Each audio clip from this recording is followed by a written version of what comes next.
मेरा नाम दीपक मिश्रा है हम्म। और हम टेहनी महाराज के भांजे हैं, अच्छा अच्छा। जो गृह राज्य मंत्री हैं, हम्म। अजय कुमार मिश्रा उप टेहनी। ओके। नमस्कार, आप सभी का स्वागत है हमारे YouTube channel TET pass all पर। हेलो। हेलो। हाँ, कौन? हाँ, पुनीत जी बोल रहे हैं। आप कौन? मैं लखीमपुर खीरी से बोल रहा हूँ। मैं बीएड पास हूँ, टीटी पास हूँ, बस ये सुपर टेट पास नहीं हुआ है। 2011 में बीएड किया था, उसमें टीटी पास किए थे, प्राइमरी वाला। हाँ, प्राइमरी वाला। उसके बाद कहीं हुआ नहीं। और जो नेप है, नेप को पूरा स्टडी कर लिया है और बीएड की भी एंट्री हो गई थी। सब कुछ क्लियर है। लेकिन प्रॉब्लम यहाँ पर बहुत बड़ी बेसिक प्रॉब्लम ये है कि गवर्नमेंट जो है एकदम साइलेंट है। सर, उनको जो भी कुछ करना है या नहीं करना है, खाली इतना बोल दे कि भाई आप लोग परेशान ना हो, आपके लिए रास्ता निकाला जा रहा है। ये भी कुछ नहीं बोल रहा है। खाली यूट्यूब पे, फेसबुक पे, टेलीग्राम पे खाली लोगों, मतलब गवर्नमेंट कुछ नहीं बोल रही है। सभी आदमी बोल रहे हैं कि हाँ ऐसा हो रहा है, ऐसा वो हो रहा है। आखिर ये क्या रियलिटी है? एक चीज बताइए जी। आपके घर में कितने नौकर काम करते हैं? भाई, नौकर तुम्हारे घर में है ही नहीं, पहली बात। क्यों नहीं है? आपको नौकर रखना चाहिए घर में। नहीं, नौकर रखना चाहिए ना। नौकर हम तभी रखेंगे ना जब इस चीज को हम डिजर्व करते होंगे। एग्जैक्टली। हमको लगता है कि हम इस चीज को डिजर्व नहीं करते हैं। अपने काम के लिए हम खुद लायबल हैं या उत्तरदायी हैं। अच्छा, सपोज दैट आज के तारीख में आप जो है किसी अच्छे पोस्ट पर होते या कोई अच्छे बिजनेसमैन होते और आप महीने में 5-10 लाख रुपए कमा रहे होते। नहीं, 5-10 तो लाख नहीं, लेकिन हाँ नहीं, इतना जो कमा रहे हैं कि नहीं, की हम जरूरतें आपको पूरी होती रहे। एक मिनट हम आपको एक जी। कंडीशन दे रहे हैं, उसको ध्यान से हाँ सुनिए, फिर जो क्वेश्चन है उसका आंसर पहले दीजिए। श्योर। किसी चीज को समझने के लिए बच्चा अगर नहीं समझ पा रहा है तो आप उसको एग्जाम्पल तो देंगे ही ना। बिल्कुल देंगे, तो बिल्कुल वही देंगे। चीज, तो एक अलग कंडीशन आपको दे रहे हैं। मान लेते हैं कि आज के तारीख में आप जो है कोई अच्छी जॉब करते हैं या कोई अच्छा बिजनेस करते हैं और महीने में 5-10 लाख रुपए कमाते हैं, मान लेते हैं ऐसा। ठीक ठीक ठीक है, ठीक। तो आप कल्पना करके बताइए, अगर आप 5 या 10 लाख रुपए महीने में कमा रहे होते तो कितने नौकर आपके घर में काम कर रहे होते इस वक्त? बॉस, ये तो पर्सन टू पर्सन वेरी करता है ना कि वो किस चीज को डेवलप करते हैं, किस चीज को वैरायटी देते हैं। फिर भी अगर हम 5-10 लाख कमा रहे होते, नेचुरल की बात है, झाड़ू पोछा वाला लगा होता, खाने बनाने वाला लगा होता। हाँ। तो घर में अगर आप 5-10 लाख रुपए कमा रहे होते तो आपने अभी जो कहा कि डिजर्व करने की बात, तो आज आप ही कह रहे हैं आपके पास अगर पैसा आ रहा होता तो आप जो है घर के सदस्यों की सहूलियत को देखते हुए, सुविधा को देखते हुए, अपने सुविधा को देखते हुए आप जरूर कुछ न कुछ नौकर लगाए होते। ये मानते हैं कि नहीं? नहीं, बिल्कुल नौकर भी लगाए होते और जो आज के सिनेरियो में जो चीजें हैं उसको हम मैनेज करते। हाँ, एक मिनट, धीरे आराम से बात को पहले समझिए जो हम समझाना चाहते हैं। अभी आपने जो क्वेश्चन किया है उसी का आंसर हम दे रहे हैं। अभी दो कंडीशन सामने है, एक जो है अभी वाली कंडीशन और एक हम लोगों ने काल्पनिक कंडीशन रखा सामने। दोनों कंडीशन को आप अच्छे से समझ रहे हैं? बिल्कुल समझ रहे हैं। तो अब जो है जब आप कमा रहे होते, नौकर रख रहे होते, जो व्यक्ति उस वक्त काम कर रहा होता आपको, आपके घर में, वो इस वक्त आपके घर में काम नहीं कर रहा है। अब वो व्यक्ति राम श्याम मोहन सोहन चाहे जो भी हो एक्स तो आज के डेट में अगर वो अपने घर में बैठकर ये सोच रहा हो कि जो है आप जो है कुछ बोल नहीं रहे हैं, कुछ कह नहीं रहे हैं, कभी जो कोई सूचना नहीं दे रहे हैं कि कब नौकरी पर रखेंगे, तो क्या उसका अपने घर में बैठकर ये सोचना वाजिब है? नहीं, बिल्कुल वाजिब नहीं है। क्योंकि उसको अगर काम की जरूरत है तो वो आपके ऊपर डिपेंड होकर बैठेगा, तो ये उसकी मूर्खता है ना। उसको करना चाहिए कि मार्केट में और किसको आवश्यकता है वहां काम तलाशना चाहिए और आपको जब आवश्यकता होगी, आपकी जब जरूरत होगी, आपकी जब इतनी बजट होगी, तब आप करेंगे और उस वक्त जो मिलेगा आप उसको अच्छा रखेंगे। ठीक है, आपकी बात से पूरी तरह कन्विंस है। अब एक मेरा क्वेश्चन आपसे 1 मिनट बस, खाली 1 मिनट। हाँ, आप कीजिएगा क्वेश्चन। हाँ हम बस यही समझाना चाहे कि जो भी सरकार है वो भी, चाहे वो कोई सरकार आप ले लीजिए, राज्य की सरकार या जो भी हो, किसी राष्ट्र की, किसी भी राष्ट्र की, या फिर कोई एक कंपनी उठा लीजिए, कोई भी छोटी या बड़ी कंपनी, वो भी बिल्कुल एक आम सबके व्यक्ति अपने की तरह ही पैरामीटर होता है। होते हैं। नहीं, पैरामीटर नहीं। जब कोई कॉमर्स में एडमिशन लेता है बंदा, तो उसको जब कंपनी पढ़ाया जाता है, उसको सबसे पहले यही पढ़ाया जाता है कि एक कंपनी मतलब एक व्यक्ति मान करके उसको देखा जाता है। जब आप कॉमर्स की बुक लेकर पढ़ेंगे, वहाँ स्पष्ट यही लिखा है, चाहे कॉमर्स की बुक पढ़िए चाहे इकोनॉमिक्स, वहाँ पर इसी तरीके से पढ़ाया समझाया जाता है कि एक कंपनी या एक राष्ट्र या एक राज्य मतलब एक व्यक्ति। अब उसको एक व्यक्ति के रूप में जब आप देखकर समझना चाहेंगे तो सब समझ में आएगा। जैसे आपने अभी कहा कि कंडीशन चेंज होने पर आप अपने अनुसार सहूलियत को देखते हुए हर काम करते, यानी यहाँ सब कुछ डिपेंड करता है बजट पर, घूम फिर करके पैसे पर आ रहा है सब कुछ। अल्टीमेट उसी से तो पूरा वर्ल्ड। हाँ, सारा मूल जो है छिपा हुआ है पैसे पर। आज आपके पास जो बजट है आपकी, उसके अनुसार आप मैनेज कर रहे हैं। आज आप अपने सारे काम स्वयं कर ले रहे हैं, और कल आपके पास इतना पैसा आए कि आपकी आवश्यकता से अधिक होगा, तो आप क्या करेंगे, कुछ और चीजों में इन्वॉल्व होंगे, और जो छोटे मोटे काम हैं उनके लिए किसी को हायर कर लेंगे। बिल्कुल। तो एक चीज क्लियर ये नेचुरल सी बात है। तो एक चीज पहले क्लियर कर लीजिए, जो आपने सवाल किया गवर्नमेंट क्यों नहीं बोल रही है, जैसे आप अभी नहीं बोल रहे हैं, उसके पीछे रीजन है। तो गवर्नमेंट जब जिस वक्त जो चीज करना होगा उस वक्त वो बोलेगी। आज उनको आवश्यकता नहीं है। अभी मंत्री जी ने क्या कहा, पहले हम जो है अनुपात देखेंगे, फिर उसके बाद जैसे जरूरत समय में आएगी उसके अनुसार हम आगे बढ़े। जरूरत से यहाँ मतलब उनका है सिर्फ जरूरत ही नहीं, बजट भी है। और आप जानते हैं हर वर्ष बजट आता है। अच्छा सर, ये अनुपात किस चीज का देखेंगे वो?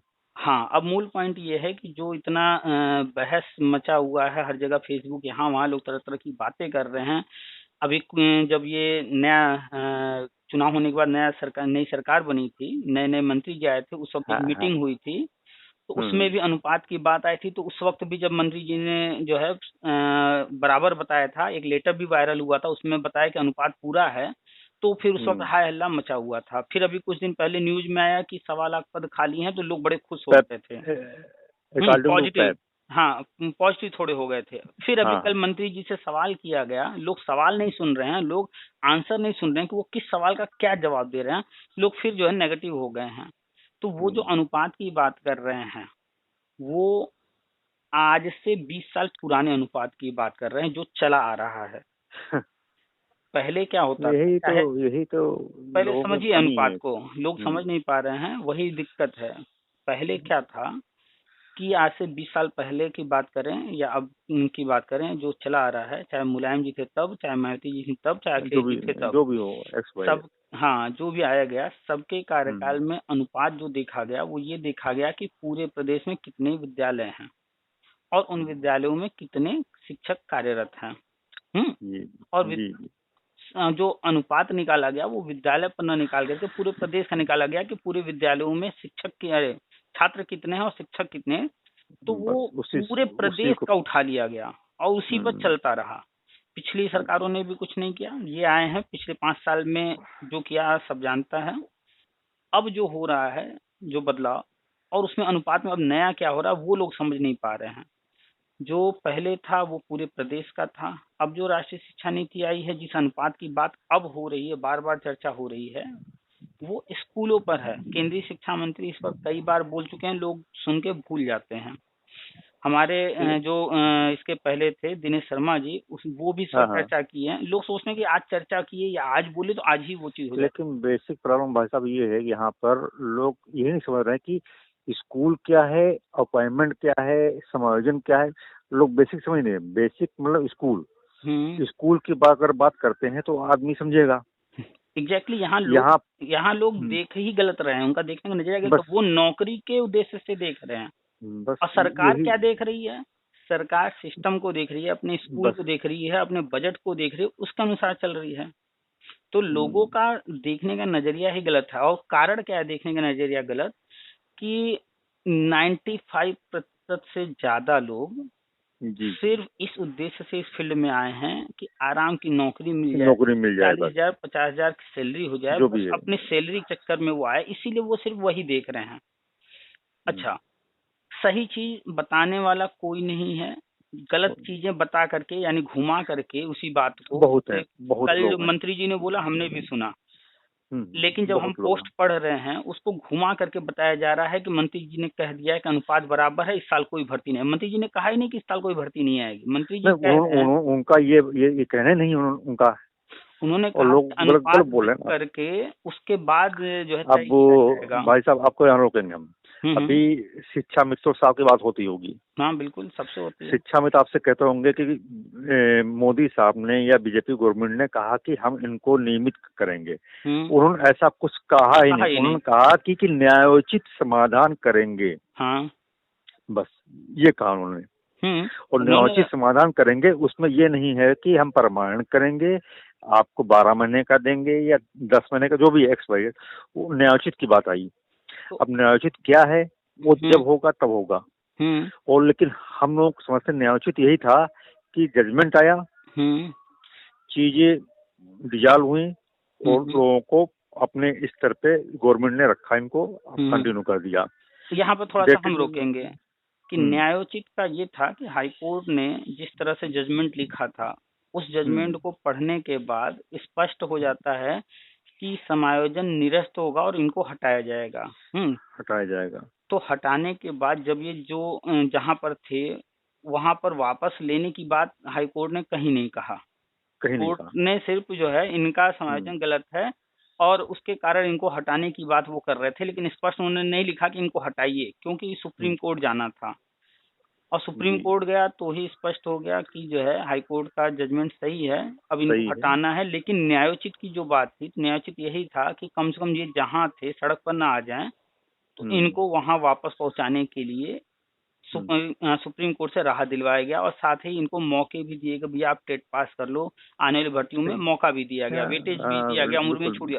तो न्यायोचित तो यही हुआ ना, जहाँ कुछ नहीं मिलता एकदम बाहर हो जाते, सड़क पर आ जाते, वहाँ सुप्रीम कोर्ट हाई कोर्ट के ऑर्डर में सुधार थोड़ा सा करते हुए, थोड़ा सा इनको जो है लाभ देते हुए इनके लिए रास्ता तैयार की। तो शिक्षा मित्र इस बात को नहीं समझते हैं। अच्छा, दूसरा, शिक्षा मित्र दिन रात रोते हैं कि 10,000 में क्या होता है, 10,000 दे रहे हैं। पहला तो वो भूल जाते हैं कि आज वो सड़क पर होते लेकिन फिर भी 10,000 पर हैं और 3,500 से 10,000 पर आए हैं। ये भी मंत्री जी बोलते हैं तो उनको बुरा लगता है, जबकि वास्तविकता यही है। और दूसरी बात नहीं भाई साहब, यहाँ पर हम थोड़ा सा फेवर लेंगे शिक्षा मित्र का। 10,000 बीजेपी गवर्नमेंट ने नहीं किया था, ये सपा गवर्नमेंट में ही हुआ था, सेंट्रल गवर्नमेंट से पास हो गया था, किसी कारणवश जियो नहीं लागू हुआ था। जब जियो लागू हुआ है तो उसको वाहवाही ली है बीजेपी गवर्नमेंट ने कि आज भी, अब आज छोड़ दीजिए, 1 महीने पहले अगर हम डिस्कस करते इस मैटर को तो एक ही जवाब मिलता, 3500 से 10,000 कर दिया है। अब यहाँ पर हम फिर से रुकेंगे, क्योंकि संदीप सिंह जी ने अभी 5-6 दिन पहले कहा कि हम कुछ नया करने का विचार कर रहे हैं। वो भी हम बताते हैं वो क्या नया की बात कर रहे हैं। तो यहाँ पर फिर से रोकेंगे, हम आपको पेपर कटिंग दे देंगे और पेपर कटिंग नहीं, बॉस हमको पूरी जानकारी है, हमने पूरा नेट को पढ़ा हुआ है और एनसीटी की पूरी गाइडलाइंस मुझको पता है। उसकी बात नहीं कर रहे हैं, अभी आपने जो बात किया 10,000 वाली, हम उस पर आ रहे हैं। आपको ले चलते हैं 2012 से पहले, जब अखिलेश जी आए नहीं थे, उस समय का, हाँ उस समय का मेरे पास पेपर कटिंग है, हमने शेयर भी किया है, कई बार वीडियो में लगाया भी है, हम आप अगर मांगेंगे तो दे भी देंगे। और उस समय थोड़ा डिस्कस करिए, हम हो सकता जानते हो उस चीज को। उस वक्त का जब आप पेपर कटिंग पढ़ेंगे तो मायावती जी की तरफ से पहल किया गया था शिक्षा मित्रों को ट्रेंड करके स्थायी करने का। बिल्कुल, हाँ। अब लेकिन उनके कार्यकाल में वो चीज नहीं हुआ और अखिलेश जी उन्होंने ये चीज, कार्यक्रम तो शुरुआत कर दिया था मायावती जी ने, हाँ कार्यक्रम कर लिया, परमिशन ले ली थी, हाँ, और लेकिन वो काम किया अखिलेश जी ने, तो क्रेडिट कौन लेता है? तो वैसे ही आप जो 3,500 से 10,000 की बात कर रहे हैं, भले अखिलेश जी ने जो भी किया उस वक्त जियो जारी हुआ नहीं हुआ, लेकिन कुल मिलाकर हुआ तो बीजेपी के कार्यकाल में। हाँ हुआ उसी तो जो करंट में होगा बेनिफिट वही होगा। तो ये चीज आप 10,000 की बात जो है बीजेपी अगर कर रही है, कह रही है, तो उसे आप गलत नहीं कह सकते। तो एक तो पॉइंट ये हो गया। दूसरा हम आते हैं कि तुलनात्मक रूप से देखा जाए तो 10,000 अनुदेशक भी परिषदीय स्कूलों में पढ़ा रहे हैं, उनको नहीं मिल रहा। 7,000 7,500 पर थे, अभी 9,000 तक पहुंचे हैं। और प्राइवेट स्कूलों से तुलना की जाए 2-4 हजार पर जहाँ पढ़ा रहे हैं तो वहाँ प्राइवेट से कंपेयर करते हैं तो बेहतर है ये। तो देखिए तुलनात्मक रूप से देखने पर बहुत सारी तुलना है। अगर ऊपर का देखा जाएगा तब तो भाई बहुत कुछ गड़बड़ है, लेकिन जिस कंडीशन पर ये थे आसपास जो कंडीशन है उससे तो बेहतर स्थिति में है। हाँ, उससे बेहतर है। लेकिन भाई साहब हमको एक चीज समझ नहीं आती है कि गवर्नमेंट कोई भी आदेश कोर्ट का क्यों नहीं मान रही है। अनुदेशक का हाई कोर्ट ने आदेश किया 17,000 का और सेंट्रल गवर्नमेंट से 17,000 का पास हुआ। मतलब ये क्या साला कुछ समझ में नहीं आ रहा। अब यहाँ पर आपको हम समझा दे रहे हैं कोर्ट का क्यों नहीं मान रही या कोर्ट का क्यों मान रही है। और ये वर्तमान तो हमको जहाँ तक हमको समझ में आ रहा है जो नेप के थ्रू है इन सबको परमानेंट करने का मूड है। हो सकता है कि वो 17,000 ठोंक दे 12 महीने के लिए अनुदेशक के लिए। आपको एक चीज बताएं कि देखिए चाहे आप कोई कार्यकाल उठाकर देखिए, चाहे केंद्र में कांग्रेस का देख लीजिए या अभी बीजेपी का, या राज्य में आप अभी बीजेपी का देख लीजिए या इसके पहले जो सरकारें गई हैं कोई भी, और जब जो जजमेंट हुए हैं कोर्ट से आप देख लीजिए सभी सरकारें ऐसे ही रहती हैं क्योंकि उनकी अपनी नीतियां होती हैं, अपने हिसाब से काम करना चाहते हैं।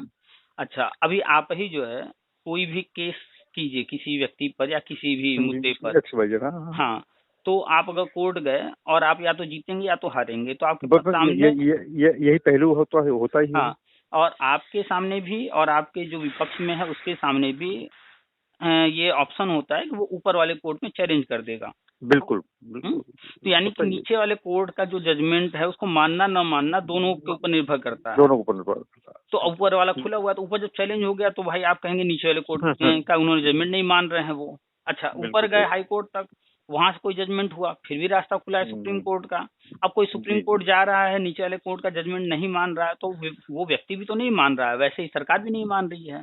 अच्छा सुप्रीम कोर्ट का जो जजमेंट है उसमें आप अब तक जो भी देखेंगे लगभग सब कुछ गवर्नमेंट करती है, मानती है। उसमें तो इस चीज पर हम कई बार चर्चा किए हैं कि चाहे वो डिस्ट्रिक्ट कोर्ट हो चाहे हाई कोर्ट हो, उसके जजमेंट का कोई वैल्यू तब तक नहीं है जब तक उस ऊपर वाले कोर्ट से ना हो जाए, फाइनल वाले से ना हो।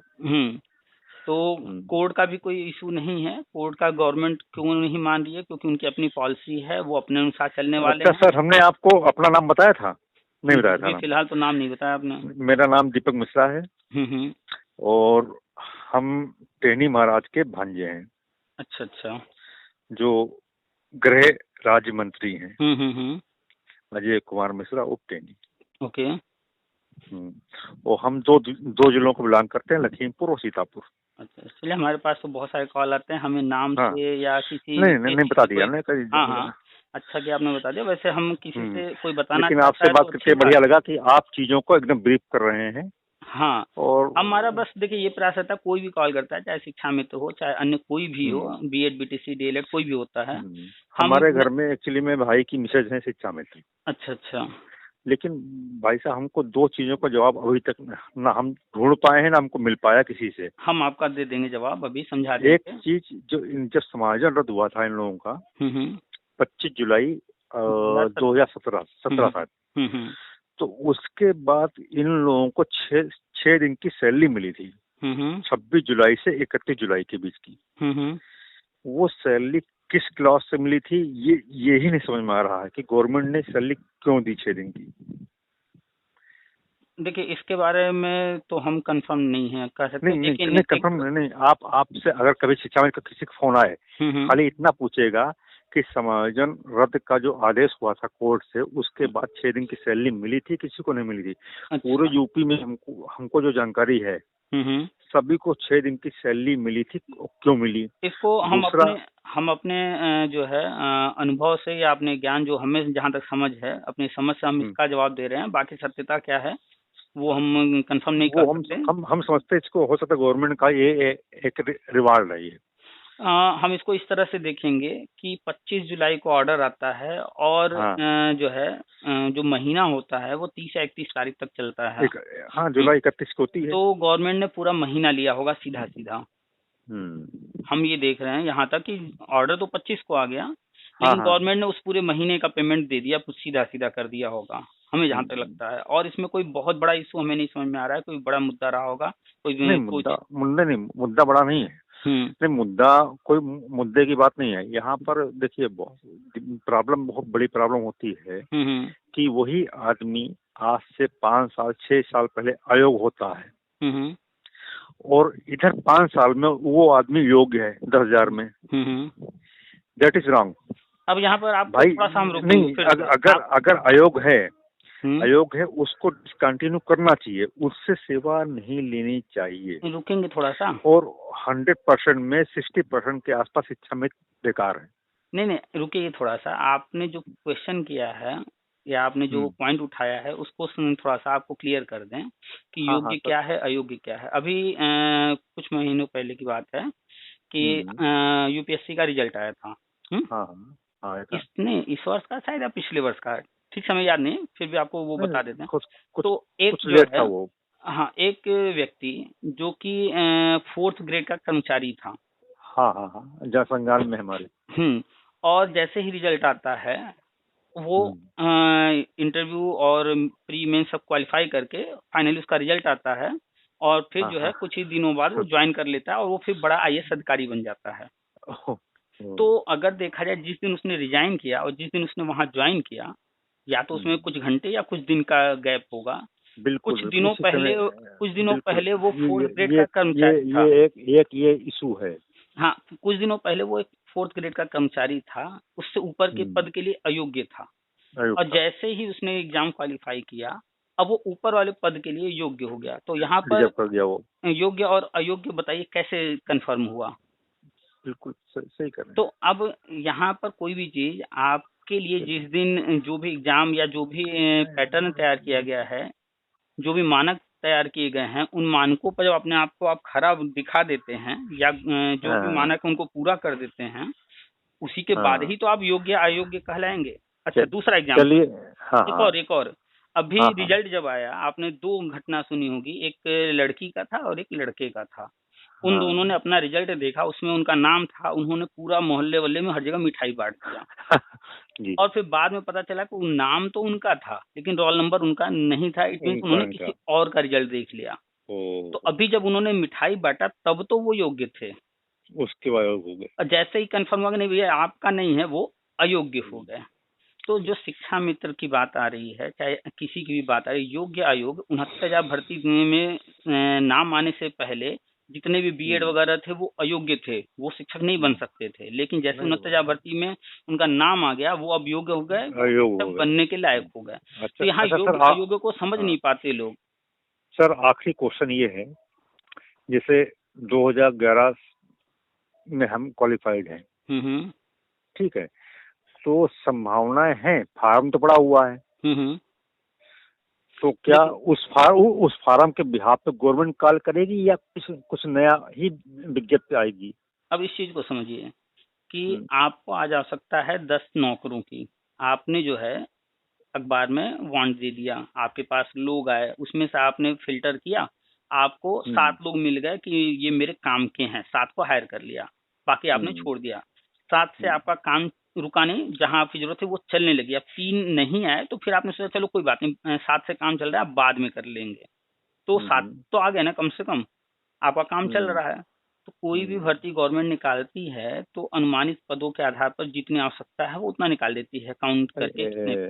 तो ऐसे ही एक भर्ती करण के हिसाब से 1.25 लाख के आसपास पद पैप के अकॉर्डिंग। हाँ, अभी आते हैं, उस पर भी आते हैं। तो एक भर्ती उन्होंने निकाला 2011 में 72,825, 2017-18 में आया था 68,500 और फिर उसके बाद आया बहुत आए थे, 14,000 आई थी, 16,000 आई थी, बहुत से जो भी आया, हम सबकी बात कर रहे हैं कॉमन रूप से। तो गवर्नमेंट अपना भर्ती निकालती है, उसके बाद उसमें भर्ती प्रक्रिया होती है। अब उसमें Mohan Sohan XYZ any person को सिलेक्ट होता है, कोई बाहर होता है, उनको इससे फर्क नहीं पड़ता कौन अंदर हो रहा है कौन बाहर। तो जितने पद थे, मान लेते 69,000 भर्ती है, उसमें उनको अगर 60,000 लोग मिल गए उनके हिसाब से, उन्होंने भर्ती कर लिया, अगर 9,000 लोग रह गए हैं, तो अगर बहुत जरूरत है 9,000 की, तो प्रक्रिया आगे स्टेप बाय स्टेप बढ़ेगी धीरे धीरे। नहीं बहुत जरूरत है तो वो जल्दबाजी नहीं दिखाएंगे, वो अपने हिसाब से काम करेंगे, है ना। तो ऐसे ही 72,000 भर्ती आई थी, उसमें सुप्रीम कोर्ट के अनुसार 66,000 लोग भर्ती किए गए। अब वो 66,000 हुए या 50,000 हुए, जो भी रहे, गवर्नमेंट ने वो भर्ती किया, सुप्रीम कोर्ट के अनुसार वो भर्ती क्लियर, उसमें बच गए 6,000 पद, वो गवर्नमेंट पर छोड़ दिया कि भविष्य में कभी इस पर आप विज्ञापन निकाल लीजिएगा। वो भर्ती वहीं हो गई क्लोज, उसमें कुछ बचा नहीं। अब ऐसे ही 69,000 भी हो चुका है, उसमें कुछ बचा नहीं, कुछ मुद्दे चल रहे हैं, बचे कुछ उसमें बचे, कुल मिला के बच गए हैं, जो आगे पीछे चल रहे हैं, जो कोर्ट कचहरी कर रहे हैं, वो उतना मायने नहीं रखता है लोगों को इस पर। हाँ, लेकिन जो उससे प्रभावित हो रहा है उसके लिए तो बहुत मायने रखता है, लेकिन कोई फायदा नहीं है उसके कोर्ट कचहरी करने का।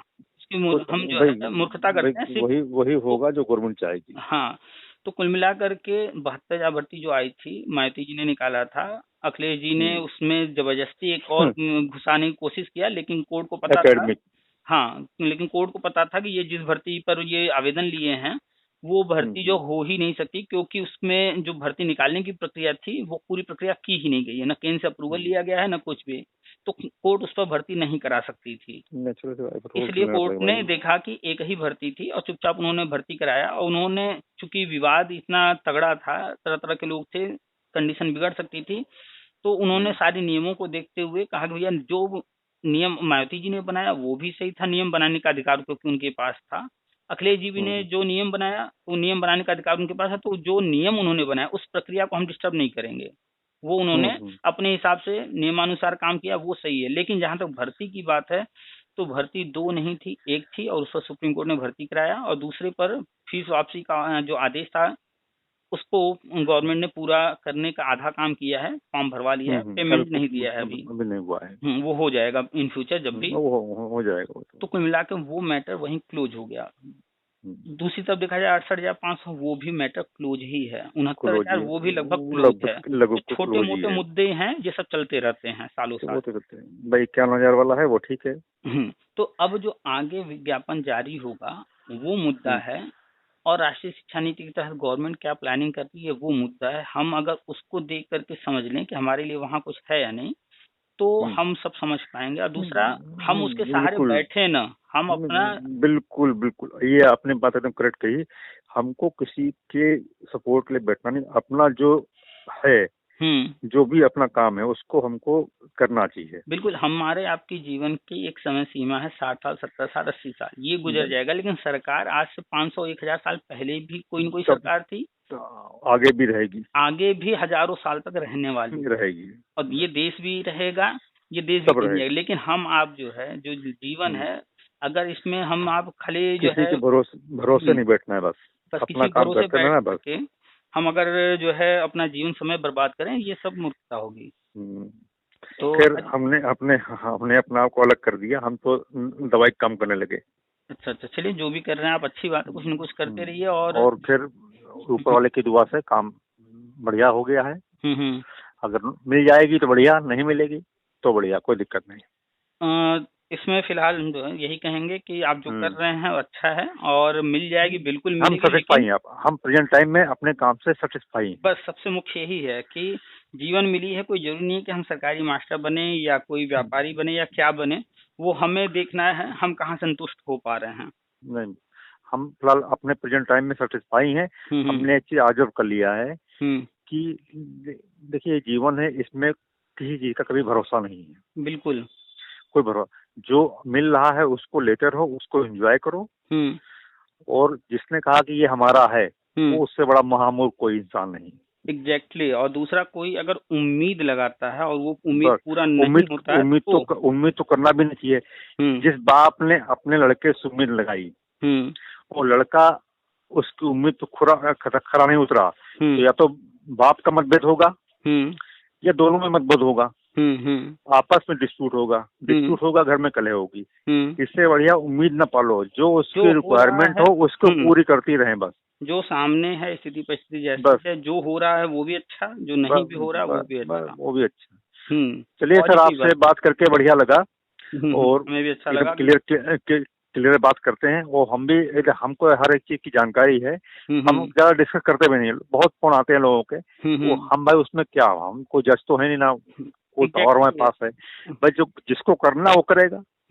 वही चीज, हम भी लोगों के फोन आते हैं तो हम भी बस क्या कर सकते हैं, ज्यादा से ज्यादा समझा सकते हैं कि क्या है सही है क्या गलत है, क्या हुआ क्या नहीं हुआ, इस पर चर्चा कर सकते हैं। बाकी हमें नहीं कुछ करना है। लोग कहते हैं कि भैया आप गवर्नमेंट तक बात पहुंचाइए। भाई अगर हमारे पहुंचाने पर वो करेगी तो फिर वहाँ वो बैठे क्यों हैं?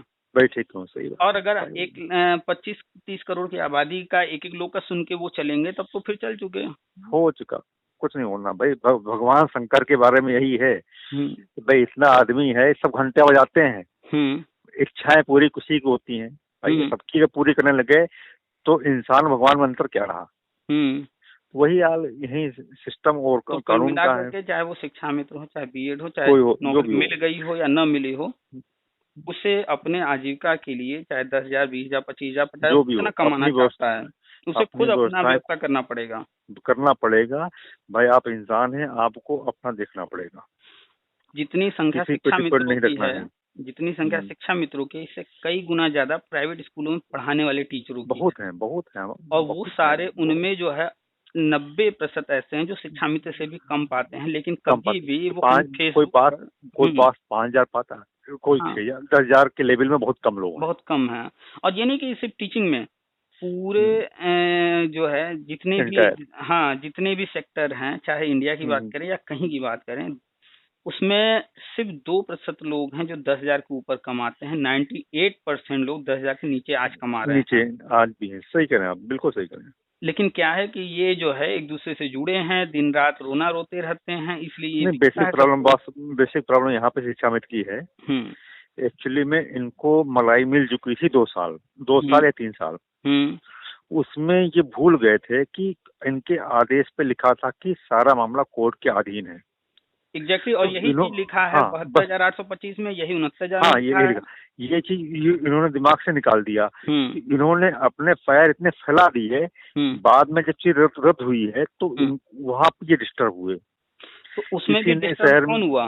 उसमें भी डिस्टर्ब वही हुआ जो अपने लिविंग लाइफ स्टाइल को जो है ऊपर उठा दिया, बस ऊपर उठा दिया। जो तो यहाँ पे बेसिक प्रॉब्लम यही आई। हाँ, जो जैसे रहा वैसे ही जीता रहा, उसको कोई दिक्कत नहीं आई। बहुत सारे लोग ऐसे हैं भाई, चाहे जो भी हो, बीएड बीटीसी या जो भी हो, जिन्होंने इन चीज को समझा कि हाँ हमको अपने हिसाब से काम करना है, उनको प्रॉब्लम नहीं आई। और जो किसी पे डिपेंड हो गए, बहुत सारे शिक्षा मित्र मेरे पास कॉल किए, बातचीत हुई, उन्होंने बताया कि उस समय जब वो परमानेंट हो कर दिए गए थे, सहायक अध्यापक बना दिए गए, तो वो अपना जो लिविंग स्टाइल था वो वही और नहीं वो वही रहे, उसी पर रखे, और उन्होंने उस पैसे को बचत किया और उन पैसों को बहुत लोगों ने उसको इन्वेस्ट किया, उसको वगैरह कर दिया। तो वो लोग आज जो है संतुष्ट हैं, परेशान नहीं है, संतुष्ट है। जिन्होंने इस चीज को सोचा नहीं वो परेशान है। तो चाहे वो शिक्षा मित्र हो, चाहे कोई हम आप हो, कल को नौकरी लगे और तुरंत ही हम अपना लाइफस्टाइल चेंज करते हैं अचानक से एकदम, तो ये मूर्खता है, गलत चीज है वो। पहले जो है ऊपर वाले का कहर मिलेगा। पहले इंसान को सेविंग करनी चाहिए, और इतनी सेविंग करनी चाहिए कि कल आने वाले समय में कोई समस्या आए, कैसी भी स्थिति परिस्थिति है, तो उसके अकाउंट में इतने पैसे हों कि वो उनको मैनेज कर सके। शिक्षा मित्रों को भी यही करना चाहिए था, कोई भी नौकरी पाए, हम तो यही कहेंगे आने वाले 5 साल तक नौकरी पाने के बाद 5 साल बहुत सी चीज हो रही है यहाँ पे, हम थोड़ा सा यहाँ पे काटेंगे। अकाउंट में पैसे की जरूरत नहीं है, मैनिपुलेट करने की जरूरत है। आज की तारीख में बॉस हमारे अकाउंट में पैसा नहीं है, लेकिन अगर कुछ ऐसी बात पड़ती है पैसे क्योंकि इतनी चीजें अवेलेबल हैं, अगर उसको आप मैनिपुलेट करते हैं और कायदे से चलते हैं तो पैसे की दिक्कत, इतना डिजिटल का जमाना है, तो हर चीज मैनिपुलेट हो जाएगी। हो जाएगी। बस थोड़ा सा अवेयर होने की जरूरत है और थोड़ा सा उस चीज को समझने की जरूरत है कि हम इसको कैसे मैनेज करेंगे, कैसे क्या होगा। बिल्कुल। चलिए चलिए सर, वो बढ़िया लगा आपसे बात करके। हाँ, जो लास्ट लाइन हम एक चीज कहेंगे, जो इन सारी चीजों को हम लोग डिस्कशन किए, इन सब के पीछे जो मूल कारण है वो फिर से हम शुरुआत में जो कहे थे वही कहेंगे कि ज्यादातर लोग यहाँ डिग्री लेकर आए हैं, पढ़ाई करके नहीं आए हैं, वो नौकरी और सैलरी देख करके आए हैं, इसलिए परेशान हैं। बस और अगर वो ये सोच कर आए होते कि नहीं हम जो है टीचिंग में जा रहे हैं, हमें शिक्षा देना है, तो आज प्राइवेट में भी बहुत सारे लोग पढ़ा रहे हैं और संतुष्ट हैं। जाते वहाँ पे। चलिए ठीक है, फिर रखते हैं हम। हाँ सर, वो बहुत बढ़िया लगा आपसे बात करके। हमें भी और अच्छा लगा। कचौड़ी गली में हमारी रिश्तेदारी है। अच्छा, कचौड़ी गली बनारस। हमारी मम्मी की चाचा रहते हैं वहाँ पे। अच्छा, आइए फिर कभी। हाँ, बिल्कुल सर, जरूर। बहुत लोग हमारे हैं। और आपसे बात करके हमको बहुत ही बढ़िया लगा। एकदम आप सुलझे हुए इंसान हैं और बात बहुत तरीके से आप प्रेजेंट करते हैं। बिल्कुल, बस हमारा प्रयास रहता है लोगों को थोड़ा सा समझाया लोग जाए। सेटिस्फाई हों। चलिए, आपकी जो चैनल चल रहा है और लोग आपसे सेटिस्फाई हों और लोग बेहतर हों, कुछ गलत काम ना करें। हमारी यही शुभकामनाएं हैं आपको। ओके सर, शुभ रात्रि। ठीक है sir, good night. Okay, good night.